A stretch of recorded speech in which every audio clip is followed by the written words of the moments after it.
हा नमस्कार, जय शिवराय। मी संतोष कोळी पाटील, जालना लोकसभेचे नेते, महाविकास आघाडीचे नेते व तथा बुलंद सेना पक्षाचे पक्षप्रमुख। आमचे सन्माननीय मित्र, या देशाचे नेते आदरणीय राहुलजी गांधी साहेब, जे लोकसभेचे विरोधी पक्षनेते झाले, पण त्यांनी ते पद घेण्यापूर्वी मी स्वतःच त्यांच्याकडे तशी मागणी केली होती, भारताचा सन्मान करण्यासाठी आपण लोकसभेचे विरोधी पक्षनेते पद घ्यावे म्हणून। अर्थात त्या पदाच्या दृष्टीने त्यांनी ते पद घेतल्यामुळं नक्कीच बुलंद सेना पक्षाला त्याचा अभिमान आहे।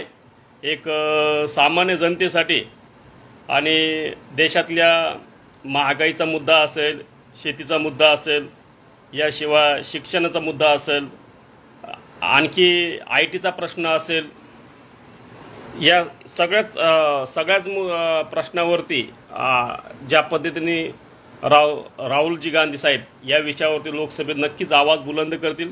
गोरगरीब जनता असेल, सामान्य आदिवासी शेतकरी बांधव असेल, किंवा महाराष्ट्राचे अनेक मुद्दे असतील, समाजकारणातले अनेक मुद्दे असेल, याशिवाय मराठीचा तापीचा प्रश्न असेल, रेल्वे मार्गातले प्रश्न काय, जसं जालना बारामती रत्नागिरी असेल, जालना सोलापूर रेल्वे राहिलेली आहे, हे प्रकल्प अजून अद्याप पूर्ण झालेले नाहीत।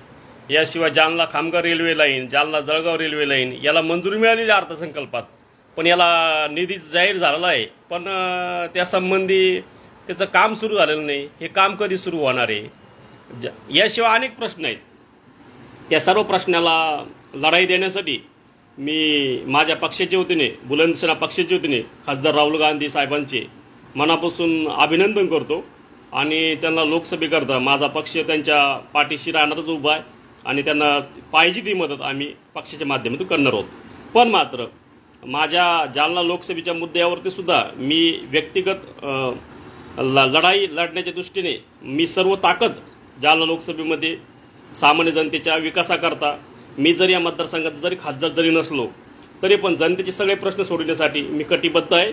एवढंच सांगतो, आमचा बुलंद सेना पक्षाचा मुद्दा हा राष्ट्रपतीच्या आम्ही पाठपुरावा केलेला आहे। राष्ट्रपती आम्हाला न्याय देतील, नाही तर मग आम्हाला जनसामान्याच्या हक्कासाठी जनतेच्या न्यायालयामध्ये आम्ही निवडणूक आयोगाच्या विरोधामध्ये, अर्थात आता निवडणूक आयोगाचे धोरणंसुद्धा राहुल गांधीच्या अध्यक्षतेखाली येतात। विशेष लोकसभेचे अधिकार त्यांना मिळणार आहे, विशेष स्थायी समितीचे ते सदस्य राहतील, याशिवाय विशेष त्यांना कॅबिनेट दर्जाचं मंत्रिपद मिळणार आहे। अर्थात ते लोकसभेच्या विरोधी पक्षनेते ते अधिकार असतात। शेवटी मागच्या 10 वर्षामध्ये काँग्रेसला विरोधी पक्षनेते पद भेटलं नव्हतं, पण यावेळेस बुलंद सेना पार्टी काँग्रेसच्या पार्टीशी भक्कम असल्यामुळे मागच्या वेळेस त्यांचा एकच खासदार होता आणि आता 13 खासदार आहे।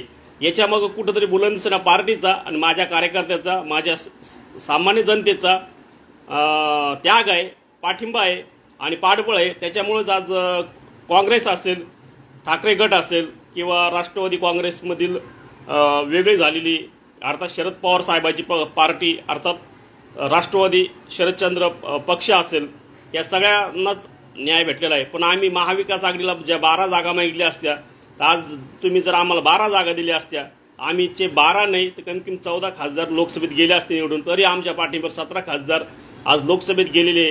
त्यामुळे आमचा पक्ष हे सुद्धा या राजकीय धोरणामध्ये पुढे गेलेला आहे, एवढं मात्र मान्य आहे। फक्त निवडणूक आयोगाने आमच्या पक्षाला मान्यता दिली नसल्यामुळं हा राजकीय घोळ झालेला आहे।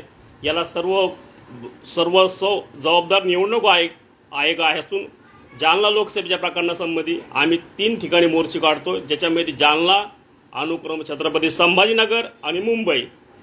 लवकरच याची तारीख घोषित करू। लोक किती येतील, कार्यकर्ते किती येतील हे मी अद्याप सांगू शकत नाही। माझं काम किती आहे त्या कामाच्या आधारेच त्या ठिकाणी मला, माझ्या पक्षाला, माझ्या भूमिकेला न्याय देण्यासाठी प्रचंड लोक येतील, एवढं मात्र खरं आहे।